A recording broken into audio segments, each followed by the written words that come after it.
Let me begin by expressing our felicitations to the President of the General Assembly, His Excellency Denis Francis, and our fullest support to the 78th UNGA's theme of rebuilding trust and reigniting global solidarity.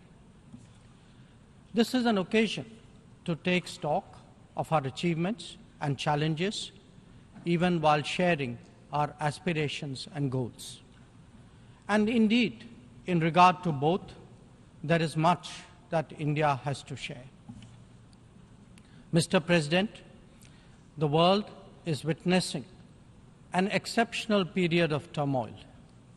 As it is, structural inequities and uneven development have imposed burdens on the global South. But stresses have been aggravated by the impact of the COVID-19 pandemic and the repercussions of ongoing conflicts, tensions, and disputes. As a result, socio-economic gains of recent years have been rolled back, resources for sustainable development are severely challenged, and many countries really struggle to make ends meet. Navigating the future appears even more daunting today.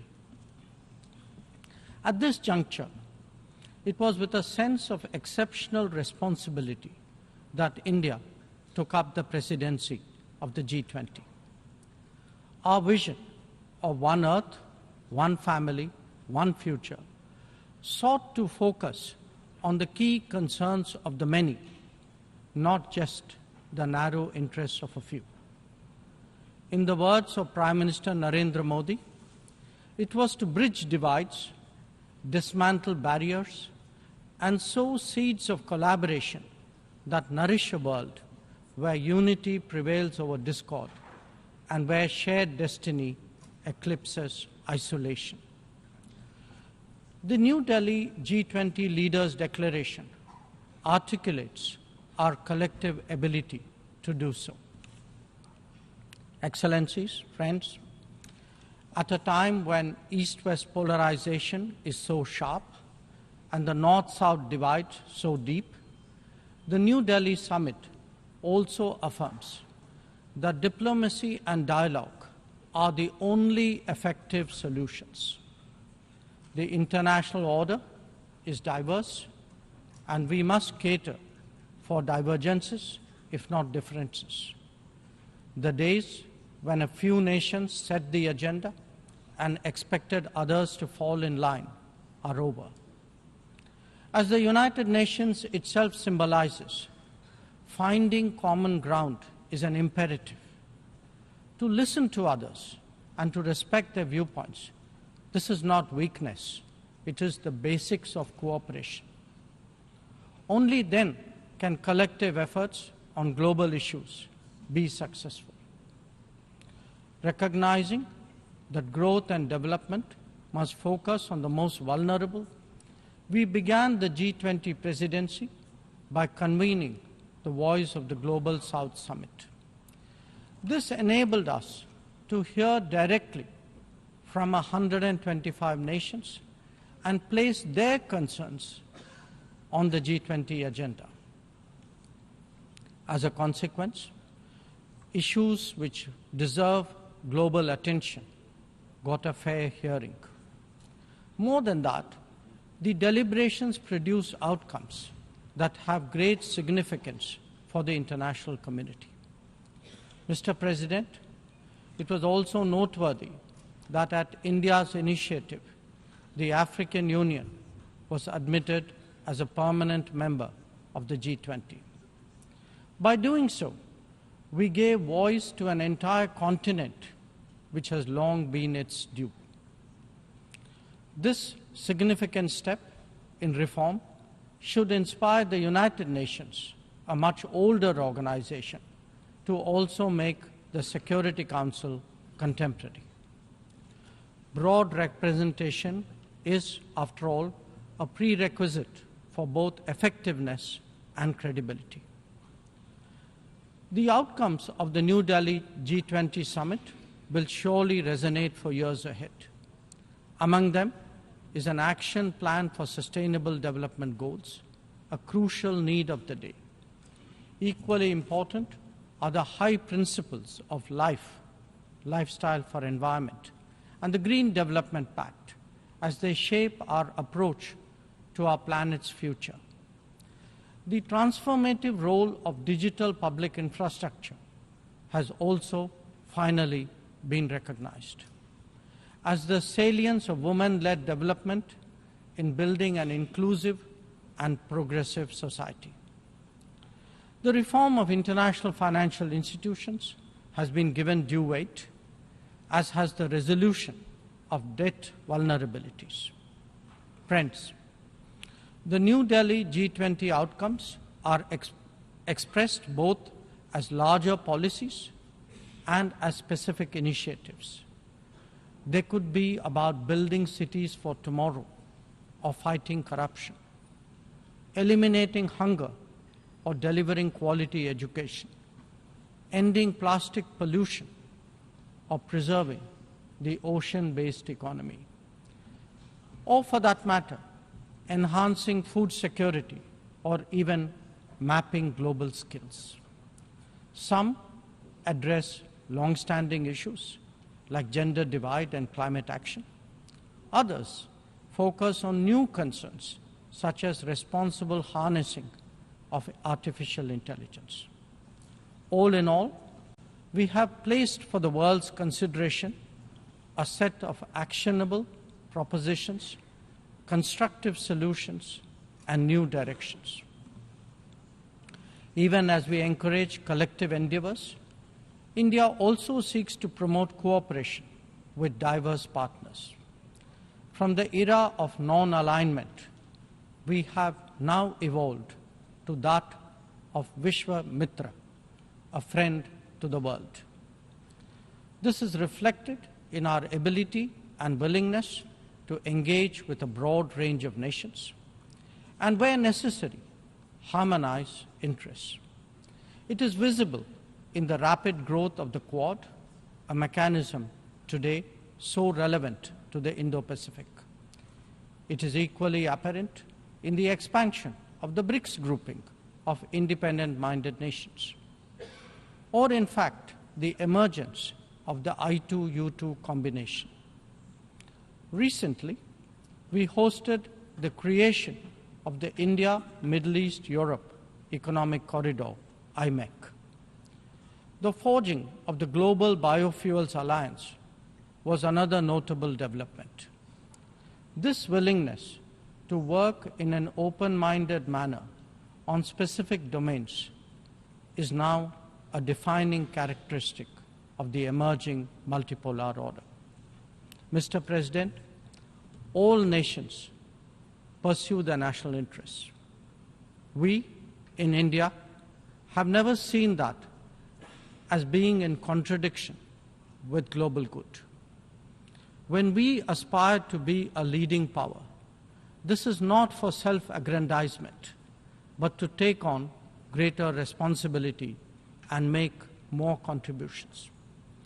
The goals we have set for ourselves will make us different from all those whose rise preceded ours. India demonstrated this during the COVID through the Vaccine Maitri initiative. Our endeavors, like the International Solar Alliance and the Coalition for Disaster Resilient Infrastructure, have gathered wide support. Our espousing of the International Year of Millets is enhancing global food security today. We have built development partnerships with 78 nations across geographies. And we have also been first responder in disaster emergency situations. The people of Turkey saw that in February, as did those in Syria. Our commitment is understandably even greater closer home. When Sri Lanka experienced a severe economic crisis, it was India that first stepped forward. But even in distant regions, partners such as the Pacific Islands have appreciated our contributions to meet their needs in health, in technology, and in climate action. Mr. President, the most populous nation and the fifth largest economy in the world knows that its progress makes a real difference to the world. Especially so when so many nations identify with us for reasons of history, of geography, and of culture. They follow our experiences closely and evaluate our solutions for their larger relevance. Last week, the United Nations assessed progress towards achieving SDGs. The mood here reflected the struggle to overcome challenges, especially those of resource paucity. It is therefore vital at this midway that we expand our capacities and regain our confidence. As the largest contributor to meeting SDG targets, India's achievements should give heart to others on this journey. After all, the Global Multidimensional Poverty Index records that we have halved the global MPI value in the last 15 years, lifting 415 million people out of poverty. That progress has now moved on to a higher level with ambitious socio-economic initiatives covering financial inclusion, food and nutrition, health and water supply, as well as energy and housing. We are seeking to demonstrate that social welfare need not be the sole prerogative of the developed world. Excellencies, programs underway in India highlight the transformational role of digital delivery of public goods. It has facilitated scaling up, it has enhanced efficiency, and it has combated corruption. The national objective of leaving no one behind is forging ahead in so many dimensions. Moreover, the democratization of technology has opened mindsets, instilled confidence, and inspired innovations. Excellencies, in our deliberations, we often advocate the promotion of a rules-based order.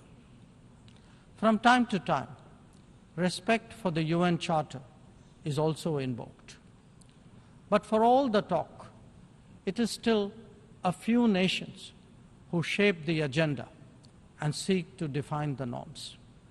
This cannot go on indefinitely, nor will it go unchallenged.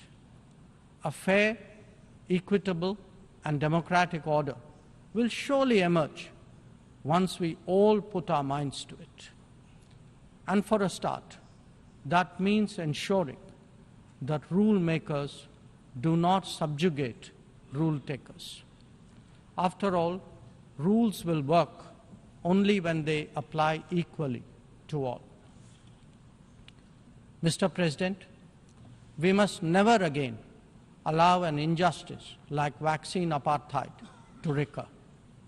Climate action, too, cannot continue to witness an evasion of historical responsibilities.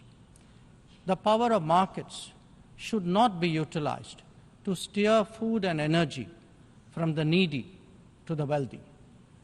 Nor must we countenance that political convenience determines responses to terrorism, extremism, and violence. Similarly, respect for territorial integrity and non-interference in internal affairs cannot be exercises in cherry-picking. When reality departs from the rhetoric, we must have the courage to call it out. Without genuine solidarity, there can never be real trust. This is very much the sentiment of the Global South. Next year, the United Nations will be hosting the Summit of the Future. This should serve as a serious opportunity to drive change, champion fairness, and reform multilateralism, including the expansion of the Security Council memberships. We must address global challenges imbued with the conviction that we are one Earth and one family with one future. Excellencies, friends, India has entered the Amrit Kal, a quarter century where greater progress and transformation awaits us. We are confident that our talent and creativity, now so visibly unleashed, will power us forward. The world saw a glimpse of what is to come when our Chandrayaan-3 landed on the moon. Today, our message to the world is in digitally enabled governance and delivery, in the widening ambit of amenities and services, in rapidly growing infrastructure, and in our energetic startup culture. It is visible too in vibrant cultural expressions, such as in the arts, yoga, wellness, and lifestyle. Our latest assertion is in a path-breaking legislation to reserve 1/3 of the seats for women in our legislatures. Mr. President, I speak for a society where ancient traditions of democracy have struck deep modern roots. As a result, our thinking, approaches, and actions are now more grounded and authentic. As a civilizational polity that embraces modernity, we bring both tradition and technology equally confidently to the table. It is this fusion that today defines India, that is Bharat. I thank you, Mr. President.